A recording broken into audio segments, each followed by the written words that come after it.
님 자신과 또 하나님과 우리의 자신의 삼각관계를 이렇게 비유로 말씀을 했습니다. 1절 성경을 보시면 나는 참 포도나무요 내 아버지는 농부라. 그리고 5절 성경에서는 나는 포도나무요 너희는 가지라.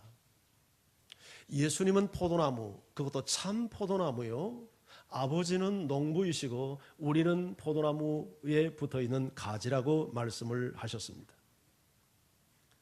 농부이신 하나님이 우리에게 기대하는 것이 있다면 포도나무 그늘이거나 포도나무 제목이 아니라 바로 포도 열매일 것입니다.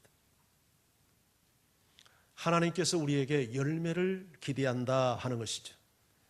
자, 이런 아버지의 기대를 예수님은 16절 성경에서 다시 한번 역설하십니다. 자, 우리 이 말씀을 같이 한번 읽어볼까요? 16절 시작.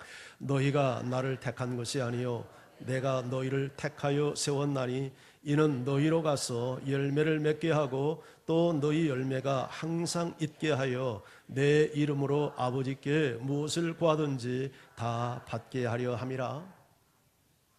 우리가 택함 받은 존재라고 말합니다. 너희가 나를 택한 게 아니라 내가 너희를 택했다. 왜냐하면 너희로 하여금 가서 열매를 맺게 하고 이 열매가 한 단회적인 열매가 아니라 항상 있어서 너희가 아버지로 하여금 구한 것을 받게 하기 위해서 내가 너희를 택했다.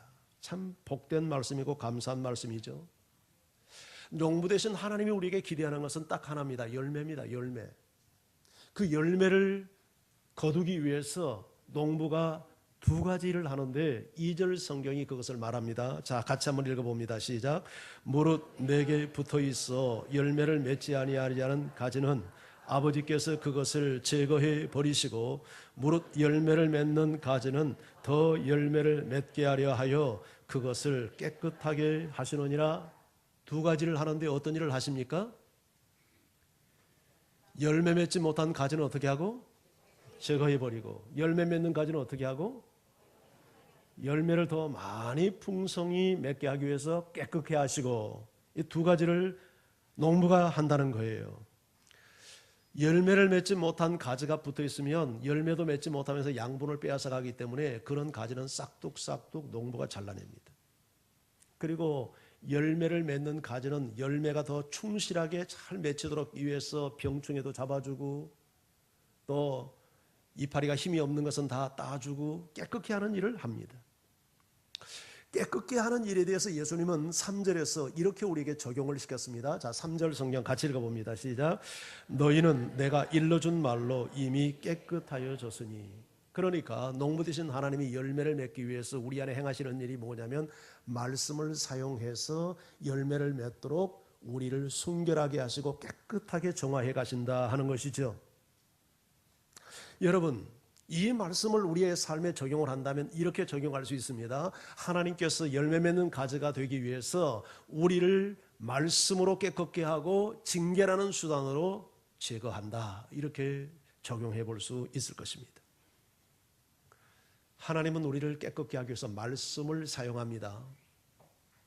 말씀의 기능이 뭐냐면 모든 성경은 하나님의 감동으로 된 것으로 교훈, 이렇게 해야 된다라고 가르치는 교훈, 그리고 이렇게 잘못 살 때 너 왜 그렇게 살았니? 책망, 그리고 이렇게 살아야지 교정해주는 바르게 함, 그리고 이게 바른 길이란다, 계속해서 이 길을 가야지 의의 훈련, 말씀 속에 이런 기능이 있다는 거예요. 그런가 하면 하나님의 말씀을 성령의 검이라고도 하지 않습니까? 검이 되어서 우리의 숨겨진 내면의 모든 죄악의 암덩어리들을 이 말씀의 검이 잘라냅니다. 그렇게 해서 열매를 풍성하게 맺도록 한단 말이죠. 그런데 말씀을 통해서 우리가 열매 맺도록 깨끗게 하는데 말씀이 잘 먹히지 않는 성도들이 있죠.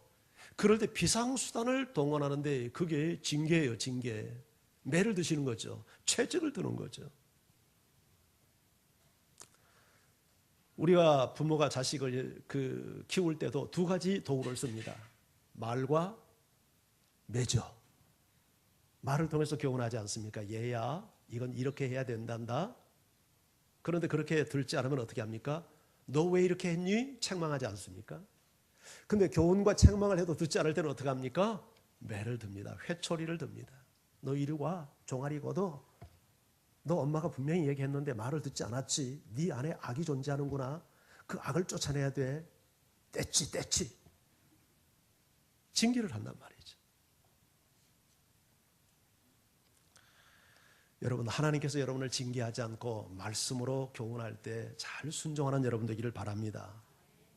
이게 열매를 맺기 위해서 필수 요소입니다.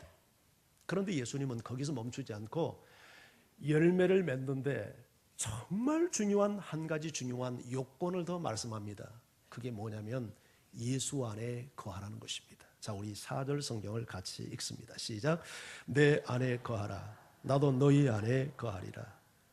가지가 포도나무에 붙어 있지 아니하면 스스로 열매를 맺을 수 없음 같이 너희도 내 안에 있지 아니하면 그러하리라. 가지가 열매를 풍성히 맺기 위해서 농부는 열매 맺지 못한 가지는 잘라내기도 하고 열매 맺는 가지는 더 깨끗하게 정화도 시켜갑니다만은 이건 본질은 아닙니다. 더 중요한 본질이 있습니다. 그것은 가지가 나무에 붙어 있는 겁니다. 아무리 잎사귀가 청청하고 윤이 번쩍번쩍 나는 활력이 넘치는 가지도 나무에서 뚝 잘라지는 순간 죽음이 찾아오고 말라 비틀어져 아궁이에 던져지는 땔감의 신세가 되고 맙니다. 가지가 열매를 맺기 위해서 필수 요소는 반드시 나무에 붙어 있는 거예요. 이것은 원리입니다. 원리. 나무에 붙어 있어서 나무로부터 자양분을 공급받아야 되는 거예요. 여러분, 이것은 우리도 마찬가지지 않습니까? 우리가 열매 맺는 가지가 되기 위해서는 예수 그리스도라는 참 포도나무에 붙어 있어서 예수님께서 공급해 주시는 영적인 자양분을 덜 섭취해야 돼요. 가지가 열매를 맺기 위해서 스스로 노력할 수 있는 게 아무것도 없습니다. 이리 뛰고 저리 뛸 필요가 없어요. 그거 할 수 있는 것은 딱 하나예요. 가지에 나무에 붙어 있으면 돼요. 나무에 붙어 있어서 나무가 붙어 있기만 하면 열매를 가지가 맺을 수 있도록 모든 필요한 조건들을 나무가 다 구비해서 공급해 줍니다. 땅속에서 수분과 양분을 섭취해서 기둥을 타고 올라가 가지에게 필요한 모든 열매를 맺는 필요한 자양분들을 알아서 다 공급해 줘요. 그런데 그 나무에서 떨어지면 어떻게 돼요? 죽어요. 열매를 맺을 수 없어요. 이것이 우리가 하나님께 열매 맺는 가지가 되기 위해서 해야 할 일입니다. 참 포도나무 대신 예수 그리스도에게 우리가 딱 붙어 있기만 하면 예수님께서 알아서 모든 영적인 자양분, 하나님이 찾는 열매를 맺도록 영적인 자양분을 우리에게 풍성히 공급해 줘요. 자, 이것이 너무 중요하기 때문에 예수님은 5절에서 한 번 더 이 부분을 강조합니다. 5절 성경을 우리 같이 읽습니다. 시작. 나는 포도나무요 너희는 가지라. 그가 내 안에 내가 그 안에 거하면 사람이 열매를 많이 맺나니 나를 떠나서는 너희가 아무것도 할 수 없음이라. 예수님과 나와의 관계를 포도나무와 가지의 관계로 설명을 했어요. 이스라엘 사람들은 포도나무가 가장 많은 나무입니다. 양식을 얻는 나무이기 때문에 너무 잘 알아요. 포도나무의 생리를 정확하게 알고 있어요. 가지가 포도나무를 떠나서는 아무것도 할 수 없는 것처럼 너희가 나를 떠나면 아무 열매도 맺을 수 없다. 내 안에 거하라. 그리하면 나도 네 안에 거해서 네가 열매를 맺을 수 있도록 모든 자양분을 너희에게 공급해 주겠다. 이 예수 안에 거하는 것이 너무 중요하기 때문에 예수님은 오늘 본문에서 무려 10번이나 내 안에 거해. 내 안에 거해야 된다. 내 안에 거하라니까. 아니 내 안에 거하라고 했잖아. 내 안에 거해야 돼.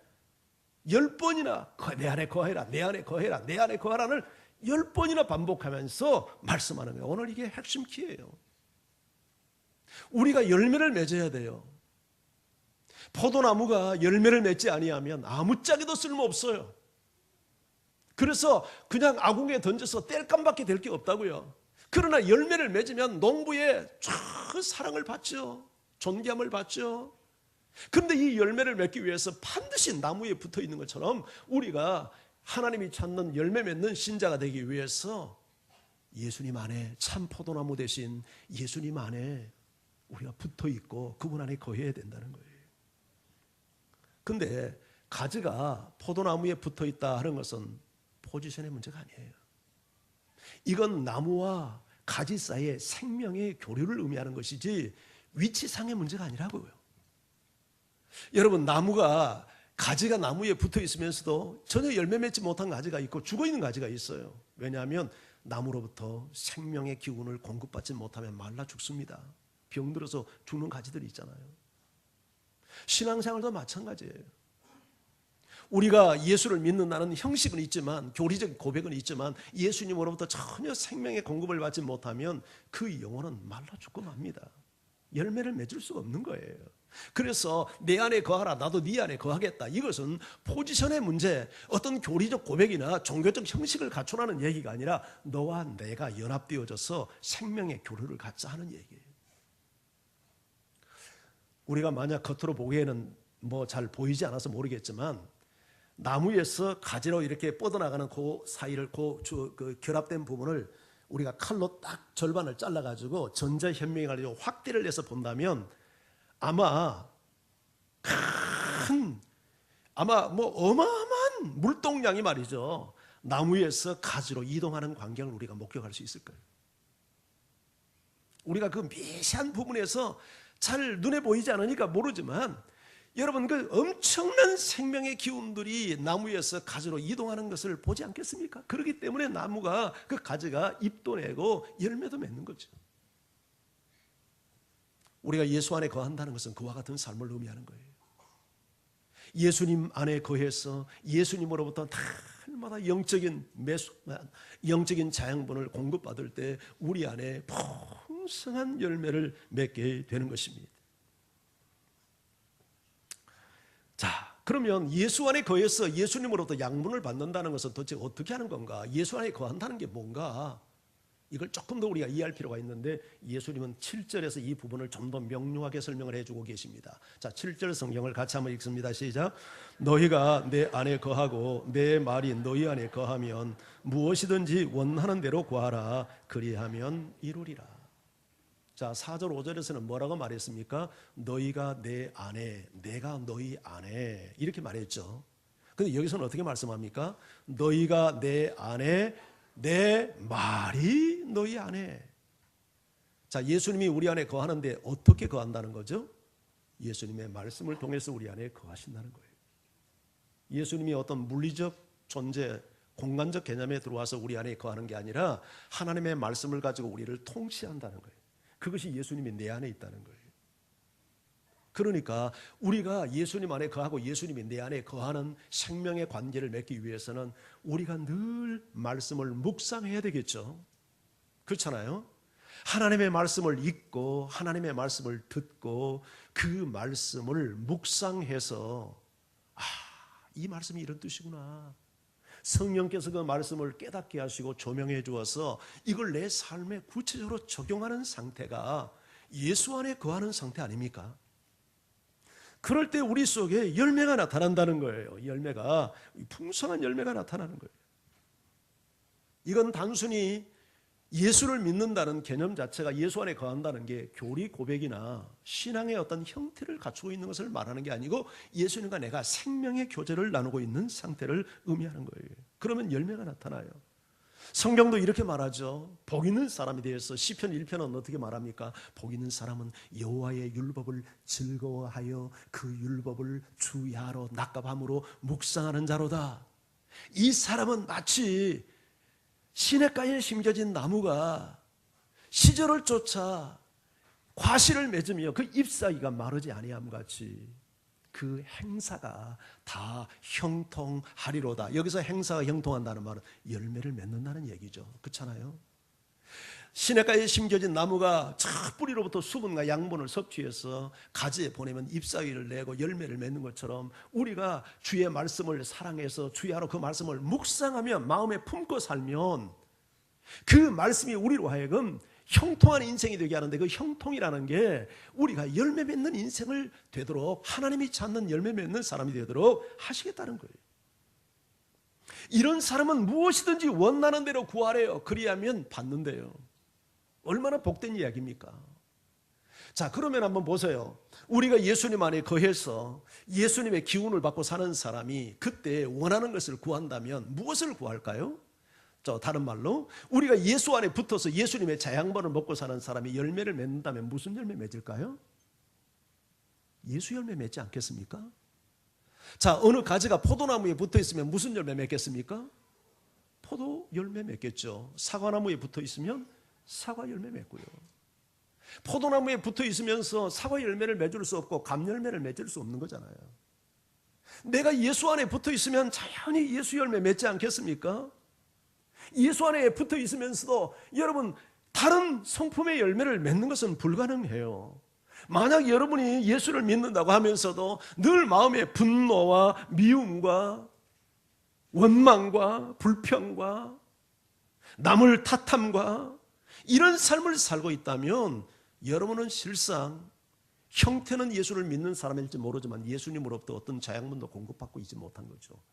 정말 예수님에게 붙어 있어서 예수님의 자양분을 맞는 사람은 그런 열매를 맺을 수 없는 거 아니에요? 사랑이신 예수님이 어떻게 미움의 열매를 맺게 하겠어요? 그건 불가능한 일이죠.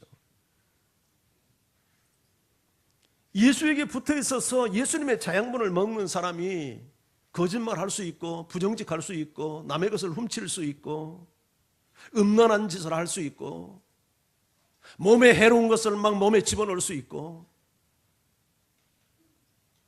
악한 말을 할 수 있고 남에게 상처를 입히고 살고 남을 무시하고 상식이 없고 예의가 없는 이런 삶을 살 수 있겠습니까? 정말 예수 안에서 사는 사람이 불가능하죠. 예수님과 인격적인 교제를 나누며 주님의 자양분을 늘 먹고 마시는 사람이 어떻게 예수의 열매를 맺지 않고 마귀의 열매를 맺을 수 있겠어요? 여러분의 나타나는 열매 한번 보십시오. 삶 속에서 성품 속에서 털 앉으면 사람들 비방이나 하고 판단이나 하고 있다면 그 사람은 예수의 영이 그 안에 없는 사람이죠. 세상의 것을 얻기 위해서 눈이 펄게 가지고 예수는 딴전이고 이렇게 살고 있다면 그 사람은 예수님의 자양분을 먹고 있는 사람이 아니죠. 예수에게 붙어 있어서 예수님이 공급하는 영적인 자양분을 먹는 사람은 반드시 예수의 열매를 맺도록 되어 있어요. 우리가 열매를 맺을 때 성경에서 가장 상징적으로 나타나는 대표적인 열매가 무슨 열매입니까? 성령의 열매라고 말할 수 있지 않을까요? 성령의 열매가 뭐죠?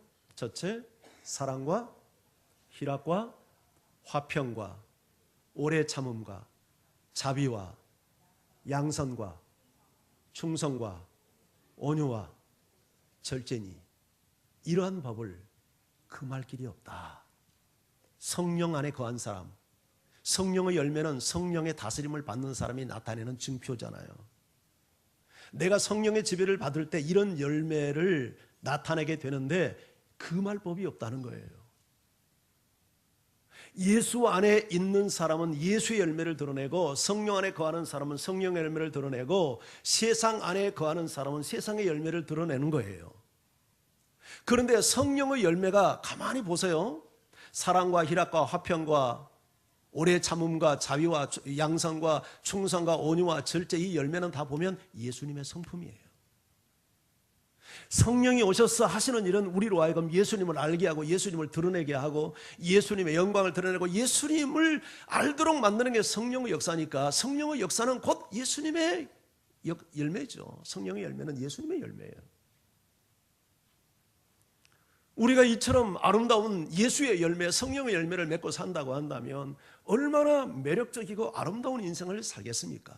여기서 말하는 사랑은 에로스 사랑이 아니라 아가페 사랑, 조건 없는 사랑이요 자기의 모든 것을 내어주는 희생적 사랑을 의미하지 않습니까?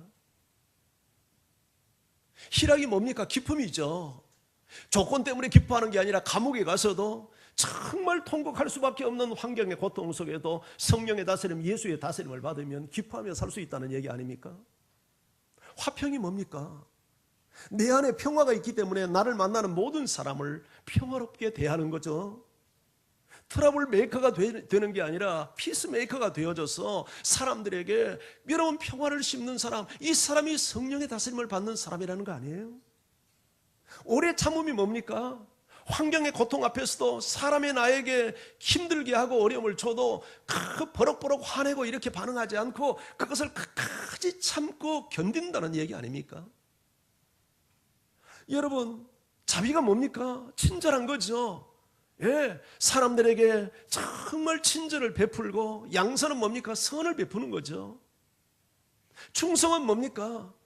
맡은 일에 성실하고 신실하고 믿을 수 있고, 온유는 사람들과 충돌하고 배타적이고 이런 게 아니라 품을 수 있는 따뜻함이 있고 겸손함이 있고, 절제는 뭡니까? 셀프 컨트롤, 자기를 다스리는 거죠. 여러분, 우리가 이렇게 산다고 하면 얼마나 매력적인 존재가 되겠습니까? 그리고 농부 되신 하나님이 예수 안에 붙어서 맺기를 원하는 열매가 바로 이런 열매 아닙니까? 이런 열매를 맺을 때 많은 사람들에게, 야, 저 사람 예수 믿더니 너무너무 참 아름답다, 저 사람 보니까 하나님 살아계신 것 같다, 그럴 때 하나님 영광 받지 않겠어요? 이게 우리가 맺어야 될 열매라고요. 그런데 오늘 성경에서 본문에서는 이 많은 열매 중에 유독 하나의 열매를 특별히 강조하는 것을 볼 수 있습니다. 그게 뭐냐면 사랑의 열매예요. 자, 우리 10절 성경을 같이 한번 읽습니다. 10절 성경 시작.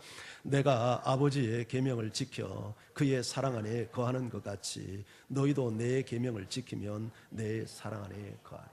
이건 예수님 안에 거하는 구체적인 방법이에요. 예수님 안에 거해야 우리가 열매를 맺는데 어떻게 거하느냐? 내가 아버지의 계명을 지켜서 아버지의 사랑 안에 거하는 것 같이 너희도 내 계명을 지키면 내 사랑 안에 거하여 너희가 내 열매를 맺게 된다 하는 이야기입니다. 그러면 예수님의 사랑 안에 거하기 위해서 지켜야 될 계명이 뭔가? 그걸 12절에서 설명합니다. 자, 12절을 같이 읽습니다. 시작. 내 계명은 곧 내가 너희를 사랑할 것 같이 너희도 서로 사랑하라 하는 이것이라. 우리가 맺어야 될 열매가 뭡니까? 형제 사랑입니다. 일방적 사랑이 아니라 서로 사랑하는 것. 그런데 그 사랑은 어떤 사랑이라고 말합니까? 내가 너희를 사랑한 것 같이 너희도 사랑하라. 예수님이 우리를 사랑하는 사랑은 어떤 사랑입니까? 우리를 사랑하기 위해서 당신의 생명을 내어주는 절대적 사랑이죠. 절대적 사랑. 그런데 이런 사랑이 어떤 특정인 목사나 선교사나 무슨 장로나 이런 사람에게만 주어지는 계명이 아니라 정말 예수 안에 붙어 있어서 열매를 맺기 원하는 모든 신자들에게 주는 보편적 명령 아닙니까? 성경은 이렇게 말합니다. 네가 만약 천사의 말을 하고 네가 어떤 방언을 말한다 해도 너에게 사랑이 없다면 그건 울리는 괭가리 소리요, 한마디로 소음에 불과하다. 네가 예언하는 은사가 있어서 모든 비밀을 말하고 네가 모든 지식을 안다 해도, 아니 너에게 산을 옮길 만한 이런 능력이 네 안에 있다 해도 너에게 사랑이 없다면 I am nothing. 나는 아무것도 아니다. 사랑이 그렇게 중요하다는 거예요. 사랑이 전부라는 얘기예요.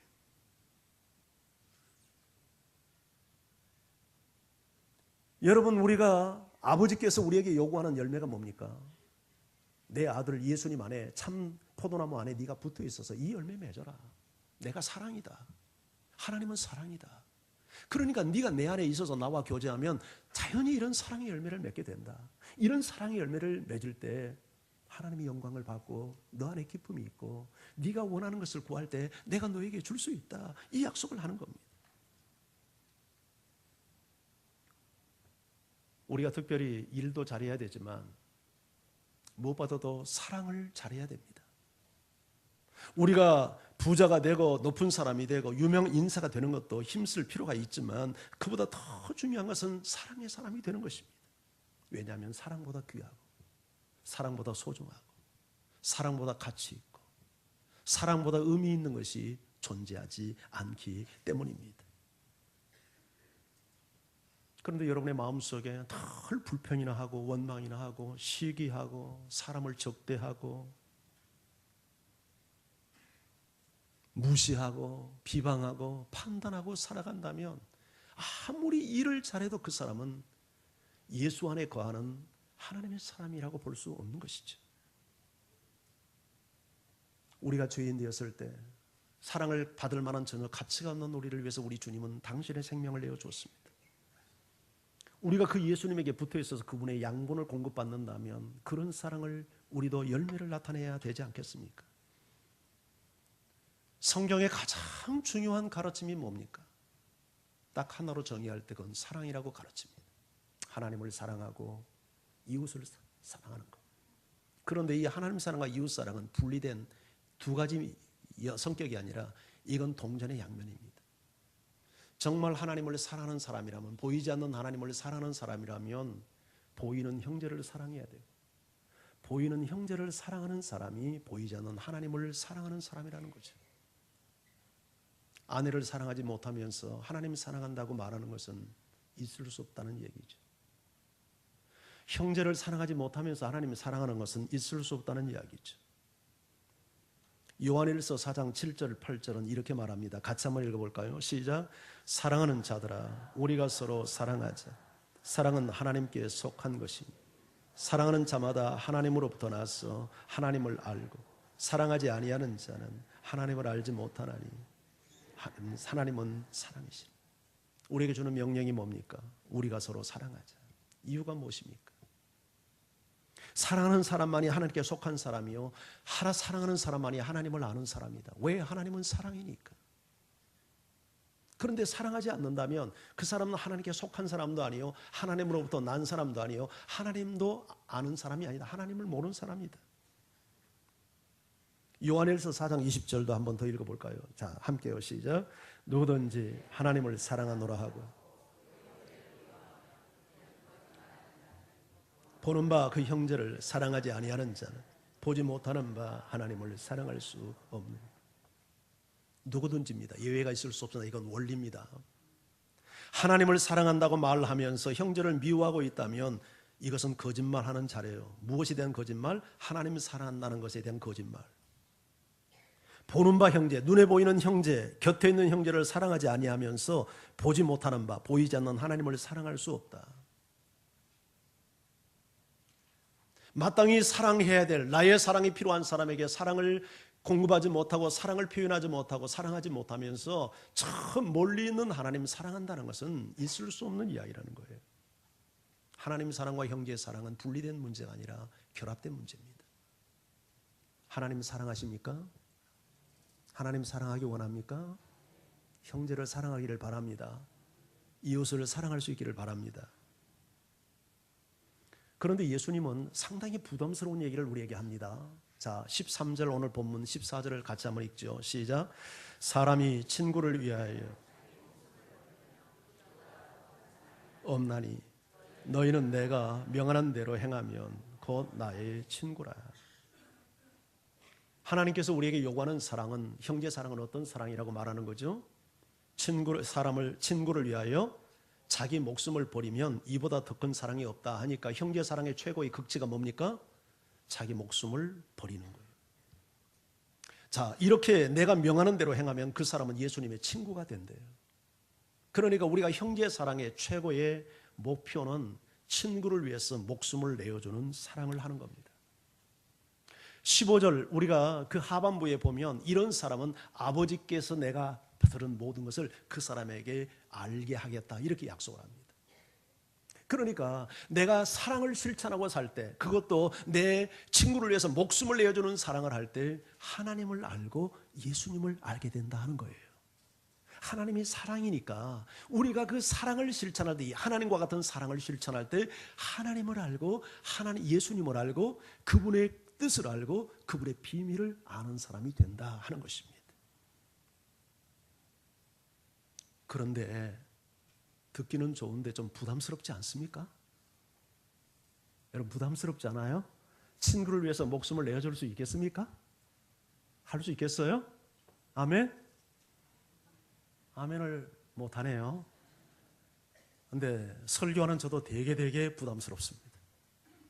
오늘 이 설교를 준비하면서 내가 정말 성도들을 위해서 목숨 내어줄 수 있을까? 우리 강권사님 위해서 내가 목숨 내어줄 수 있을까? 근데 자신이 없습니다.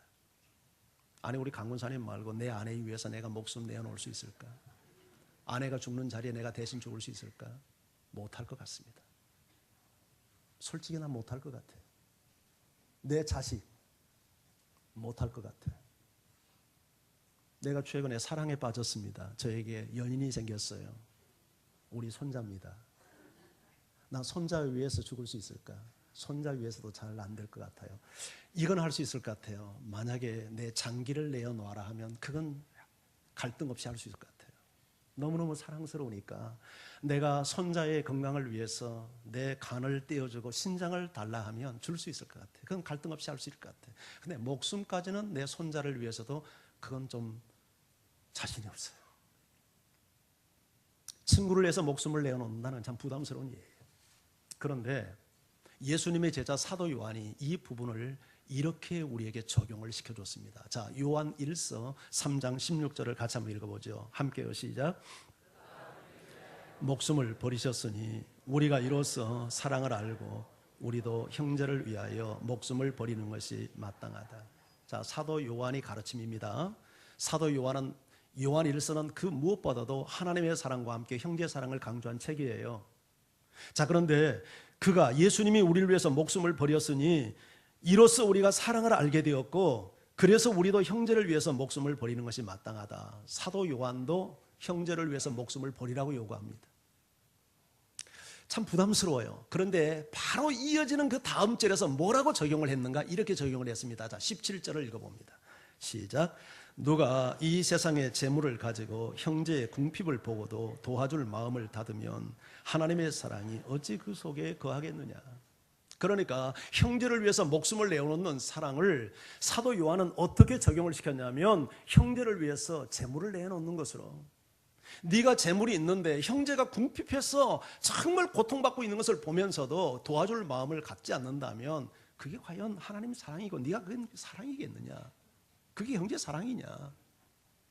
형제를 위해서 목숨을 내어놓는다는 것은 다른 말로 얘기하면 정말 대신 네 목숨을 죽여라 이런 의미보다는 현실의 삶 속에서 구체적으로 네가 희생의 삶을 선택하며 사랑을 실천해야 되지 않느냐 하는 말로 지금 적용을 하고 있는 거죠. 이 말이 너무 목숨과 재물이라고 하는 것이 간격이 커서 이걸 목숨을 재물로 이렇게 적용할 수 있겠느냐 약간 의구심이 듭니다만은 곰곰이 생각해 보면 이해가 충분히 됩니다. 그렇게 적용할 수 있다는 생각이 충분히 듭니다. 여러분, 우리가 부르는 찬양 가운데 이런 찬양이 있습니다. 조롱하는 소리와 세상 유혹 속에도 주의 순결한 신부가 되리라. 그 다음에 내 생명 주님께 드리리. 내 생명 주님께 드리리. 그렇게 하고는 흐르는 눈물을 이렇게 닦고 감동하지 않습니까? 이런 경험 없습니까? 너무 숭고한 고백이잖아요. 그러니까 눈 뜨고 이런 찬양을 못 불러요. 눈을 감고 손을 들고 눈시울도 뜨거워지고 막 목이 메이고 조롱하는 소리가 들려도 주의 순결한 신부가 되어 내 생명 주님께 드리겠습니다. 그런데 이렇게 찬양할 수 있을까요? 내 아파트 주님께 드리리.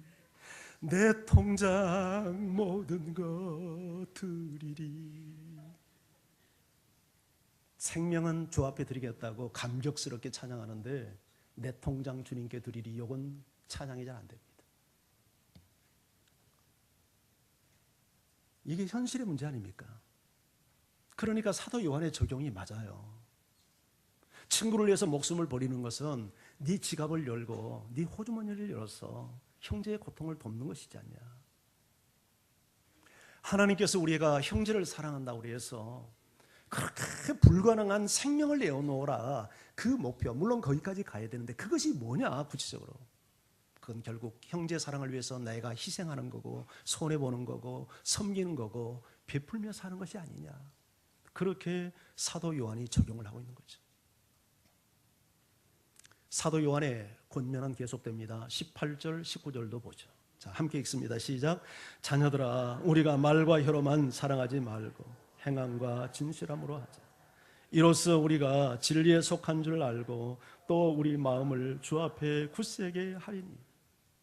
자녀들아, 믿는 자들이죠. 우리가 말과 혀로만 사랑 사랑 이렇게 떠들지 말고 행함과 진실함으로 하자. 뭐를? 사랑을. 여기서 행함과 진실함으로 하자는 것은 문맥적인 면에서 보면 무엇을 의미합니까? 지갑 좀 열어라, 좀 나누어라, 좀 베풀고 살아라, 그 얘기 아닙니까? 왜 그렇게 해야 됩니까? 이로써 이런 행함을 실천함으로, 사랑을 실천함으로 우리가 진리에 속한 줄 안다. 이 사람이 정말 믿음의 사람이고 하나님께 속한 사람이고 이 사람이 진리에 속한 사람 아니냐 하는 거죠.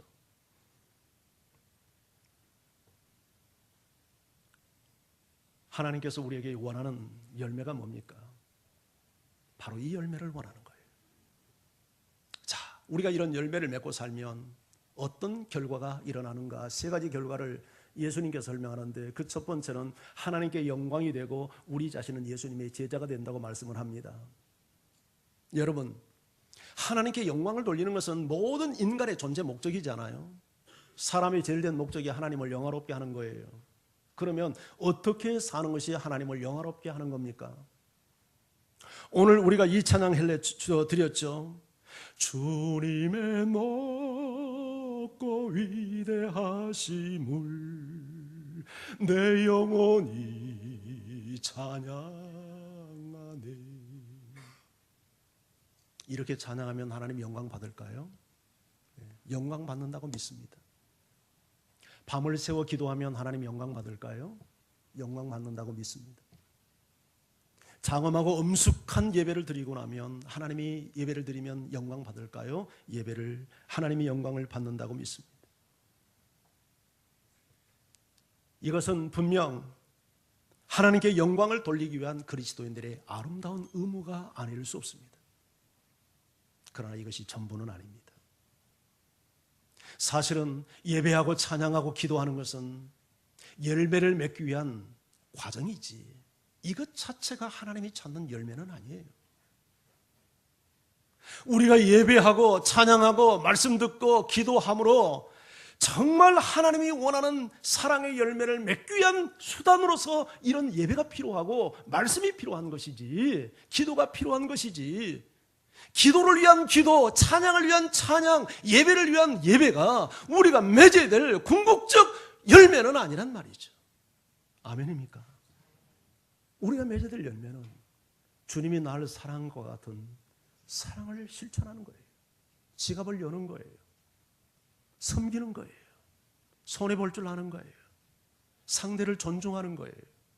그의 필요를 채우기 위해서 때로는 내가 희생을 감수하는 거예요. 이런 열매를 원하는 거예요. 이런 열매를 거둘 때, 맺을 때 하나님께서 그 열매를 맺는 우리의 모습을 보고 얼마나 영광을 받으시겠습니까? 그리고 이러한 우리의 모습을 보며 너야말로 내 제자구나, 그런 평가를 우리가 받지 않겠습니까? 오늘 성경 8절을 같이 읽습니다. 자, 8절 함께요. 시작. 너희가 열매를 많이 맺으면 내 아버지께서 영광을 받으실 것이요 너희는 내 제자가 되리라. 너희가 열매를 많이 맺으면, 너희가 많은 사랑을 실천하면, 많은 사람을 사랑하기 위해서 네가 희생하고 손해보고 지갑을 열고 네가 좀 억울한 일을 당하고 네가 좀 섬기고 네가 좀 수고하고 네가 좀 손해보고 이렇게 살면 아버지가 영광을 받고 네가 내 제자가 됐다, 나를 닮은 자가 된다. 그게 네가 맺어야 될 열매다. 말과 혀로만 사랑하지 말고 이런 사랑을 실천해라. 그리고 두 번째, 열매를 맺으면 우리가 기쁨을 누리게 됩니다. 기쁨을 누리게 돼요. 자, 11절 성경 같이 읽습니다. 시작. 너의 기쁨을 충만하게 하려 함이라. 자, 내가 이것을 너희에게 이름을 했는데 이것이 뭡니까? 내 안에 있어서 사랑의 열매를 맺으라는 얘기죠.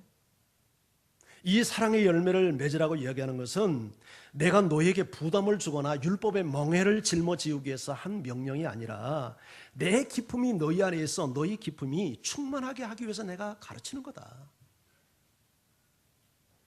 여러분, 사람이 인생을 살면서 언제 가장 기뻤고 언제 가장 행복했습니까? 저는 사랑을 받을 때 행복했고 사랑할 때 행복했습니다. 여러분도 그렇습니까? 내 인생 최고의 기쁨과 행복은 좋은 음식을 먹거나 좋은 환경에 거할 때나 세계적인 여행을 할 때가 아니었습니다.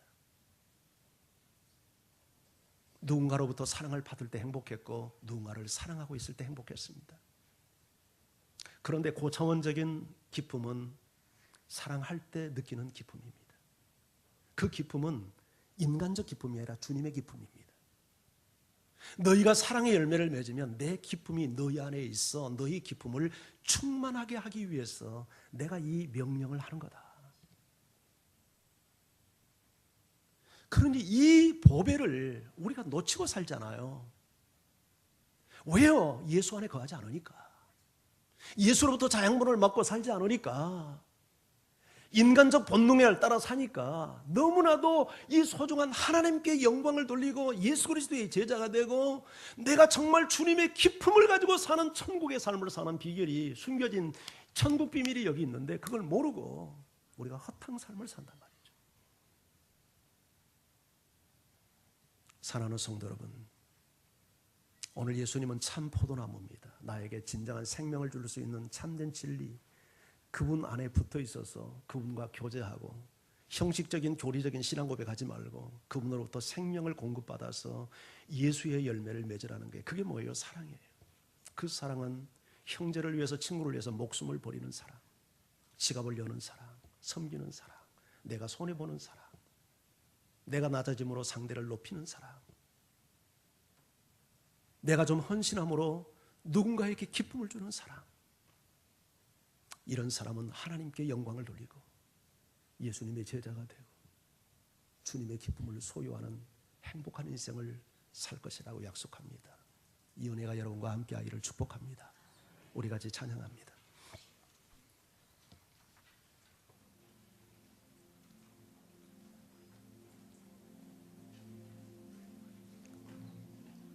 나 주님의 기쁨 되기 원하네. 내 마음을 새롭게 하소서.